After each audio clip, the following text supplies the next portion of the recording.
നീ ഇവിടെ ഇങ്ങനെ നേരം വിളിപ്പിക്കുകയാണോ? വാ പോയി കിടക്കാം. വേണ്ട, ചേട്ടൻ പോയി കിടന്നോളൂ. അപ്പൊ നീ? ഞാനിവിടെ തറയിൽ കിടന്നോളാം. ഏയ്, നീ ഒരു വെറും വണ്ടിയാണല്ലോ. വാ. വേണ്ട, എന്നെ തൊടണ്ട. നമ്മുടെ വിവാഹം രജിസ്റ്റർ ചെയ്യുന്നവരെ എന്നെ തൊടരുത്. നാളത്തെ രജിസ്ട്രേഷൻ വെറും ഒരു ചടങ്ങല്ലേ. എനിക്ക് നിന്നോട് സ്നേഹമാണ്, നിനക്ക് എന്നോട് സ്നേഹമാണ്. നമ്മൾ വിവാഹം കഴിക്കാൻ തീരുമാനിച്ചു, അത് നാളെ നടക്കും. അപ്പൊ പിന്നെ നമ്മൾ അന്യരാണ്. നമ്മൾ ഇപ്പോഴേ ഭാര്യ ഭർത്താക്കന്മാരല്ലേ. അതാ ഞാൻ വേണ്ടെന്ന് പറഞ്ഞത്. നാളെ വിവാഹം കഴിഞ്ഞേ ഞാൻ ചേട്ടന്റെ ഭാര്യയാകാവൂ, ചേട്ടന്റെ ഭർത്താവാകാവൂ. അത്ര പിടിവാശിയൊന്നും എന്നോട് വേണ്ട. ഞാനും വലിയ നിർബന്ധക്കാരനാ. ഞാനൊന്ന് തീരുമാനിച്ചാൽ മറുത്ത് പറയുന്നതോ വിസമ്മതം ഭാവിക്കുന്നതോ എനിക്കിഷ്ടമല്ല. ഞാൻ നിന്നെ എന്റെ ഭാര്യയാക്കാൻ തീരുമാനിച്ചു. അതിന് മറ്റാരുടെ എതിർപ്പും സമ്മതവും ഞാൻ അംഗീകരിക്കുന്നില്ല. വാ, എണീക്ക്.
എന്നെ രക്ഷിച്ച ആ ചേച്ചി എന്നെ കൊണ്ട് സത്യം ചെയ്യിച്ചില്ലായിരുന്നെങ്കിൽ അച്ഛനെ കാണാൻ ഞാൻ ജീവനോട് വരില്ലായിരുന്നു.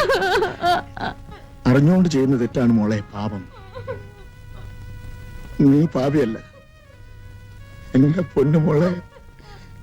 നീ കൂടെ എന്നെ അട്ടേച്ചു പോയാൽ എനിക്കിനി ആരുണ്ടടി മോളെ. നിന്നെ രക്ഷിച്ച ആ ദേവതയെ ഒന്ന് വിളിക്കും മോളെ.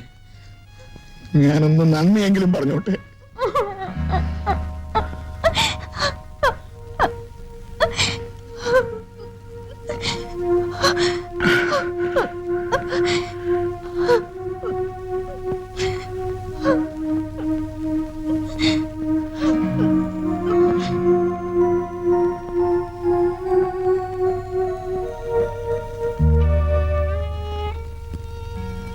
രാധമ്മയോ? അതെ, ഞാൻ തന്നെ. കുഞ്ഞെ, ഞാൻ നിന്നോടും നിന്റെ കുടുംബത്തോടും ചെയ്തിട്ടുള്ള മഹാപാപങ്ങളും ദ്രോഹങ്ങളും ഓർക്കുമ്പോ എന്റെ ദൈവമേ, എന്റെ പാപങ്ങളുടെ ഫലം ഞാൻ എണ്ണി അനുഭവിക്കാണ് കുഞ്ഞെ. ഒരു വശമാകെ തളർന്ന് നരകദുരിതം അനുഭവിക്കാണ് മോളെ. എന്നാശ്രയം ഇവളാണ്. ഇവർക്ക് ഇങ്ങനെയും. നിങ്ങൾ എന്നെ കൊണ്ടുവിട്ട അതേ സ്ഥലത്ത് എനിക്ക് ഇവളെ കൊണ്ടുവിടാമായിരുന്നു. ഞാനത് ചെയ്തില്ല. നിങ്ങൾ ചെയ്ത ദ്രോഹത്തിന് ഈ പെൺകുട്ടി എന്ത് പിഴച്ചു? അച്ഛനമ്മമാർ ചെയ്യുന്ന പാപം മക്കളുടെ തലയിൽ വീഴുന്നു പറയുന്നത് ശരിയാണ് മോളെ. ഇല്ലെങ്കിൽ ഇവർക്ക് ഈ ചതി പറ്റണോ? ഇവൾക്ക് പറ്റിയ അബദ്ധം നമ്മൾ മാത്രമേ അറിഞ്ഞിട്ടുള്ളൂ. മറ്റാരെയും അറിയിക്കാതെ ഇവൾക്കൊരു ജീവിതം കൊടുക്കാൻ സാധിക്കുമെങ്കിൽ അതിന് ശ്രമിക്കൂ. പറ്റുന്നില്ലെങ്കിൽ വിധി എന്നോർത്ത് സമാധാനിക്കൂ. അവളെയെങ്കിലും നഷ്ടപ്പെടാതെ നോക്കുന്നത് ഇനിയുള്ള കാലം നിങ്ങൾക്ക് ആവശ്യമാണ്.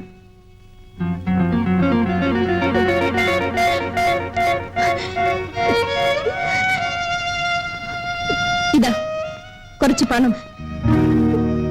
നിങ്ങൾക്കിന്ന് ഇതാവശ്യമാണ്.